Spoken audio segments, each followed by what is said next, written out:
मी निर्भय महाराष्ट्र पार्टी निफाड तालुका अध्यक्ष. आता संतोष आजाराव सुरडकर. आता आपण आलो आहे पिंपळगाव बसवंत येथील नाव दाखव ग्रामपंचायत पिंपळगाव बसवंत मेन रोड स्वच्छता भारत अभियानांतर्गत जे शौचालय स्त्री आणि पुरुषांसाठी बांधलेलं होतं. तर म्हणजे नगरपालिका स्थापन होऊन आत्ता वर्षभर 1.5 वर्ष झालेलं आहे. तर अजूनही त्याच्यावर ग्रामपंचायत हे नाव आहे आणि स्वच्छतेचा कुठलाही म्हणजे त्याकडे लक्षच दिलेलं नाही असं वाटतंय. हे शटर लावलेलं होतं त्याच्या संरक्षणासाठी की इथे एखाद्या कॉन्ट्रॅक्टरदाराला हे देऊन ते साफसफाईसाठी ठेवायचं, त्याच्या चाव्या वगैरे ठेवायच्या. परंतु साफसफाई दूरच किंवा तो कॉन्ट्रॅक्टदार ठेवणार ते पण दूरच. परंतु ही दयनीय अवस्था आहे. सगळं शटर मोडलेलं आहे. मी जेंट्स असल्यामुळं मला लेडीजच्या बाथरूमकडे जाता येत नाही, परंतु मी पुरुषांची जी शौचालयाची अवस्था झालेली ती तुम्हाला एकदा दाखवतो. मग पिंपळगावचं जे प्रशासन बसलेलं आहे हे किती लक्ष देतं आहे स्वच्छतेकडे. आपण समोरच नाला पण बघू शकतो. हा मनडी नाला आहे, त्याच्यात पण स्वच्छता अतिशय घाण परिस्थिती निर्माण झालेली आहे. या गोष्टीकडे पण नगर परिषदेने लक्ष दिलेलं पाहिजे. आपण आतमध्ये त्याची दयनीय अवस्था आहे. म्हणजे तुम्हाला व्हिडिओमध्ये सुद्धा ते दाखवताना मला इतकं किळसवाणं वाटते. बघ हे याचं बेसिक, याची स्वच्छता, ही स्वच्छता बघा तुम्ही. आणि इकडे किती घाण पडलेली बघा, सगळी घाण आहे इथं ही पडलेली. म्हणजे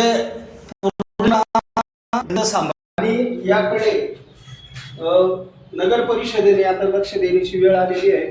तर निश्चितच आपला जो आपण जो व्हिडिओ बनवतोय जी लाईक करतोय जर हे बघून जर नगर परिषदेने त्याकडे लक्ष दिलं तर निश्चितच ती चांगली बाब आपल्याला उघडकीस येईल. आणि आता आपण पुरुषांच्या शौचालयाकडे गेलो होतो, परंतु आपल्याकडं लेडीज पण शौचालय शेजारीचे, आपण त्याच्याकडे जाऊ शकत नाही. म्हणजे ही जर अशी अवस्था असेल तर स्त्रियांसाठी कशी अवस्था असेल. आणि आपण समोर कॅमेऱ्याच्या समोर त्या बाजूला जर आपण बघितलं तर इथं पूर्णतः व्यापारी वसाहत आहे. म्हणजे दिवसभर इथं नागरिक बाहेरून येतात, त्याच्यात स्त्री असतात, पुरुष असतात. आणि ह्या मेन बाजाराच्या ठिकाणी स्त्रियांसाठी हे शौचालय बांधलेलं आहे.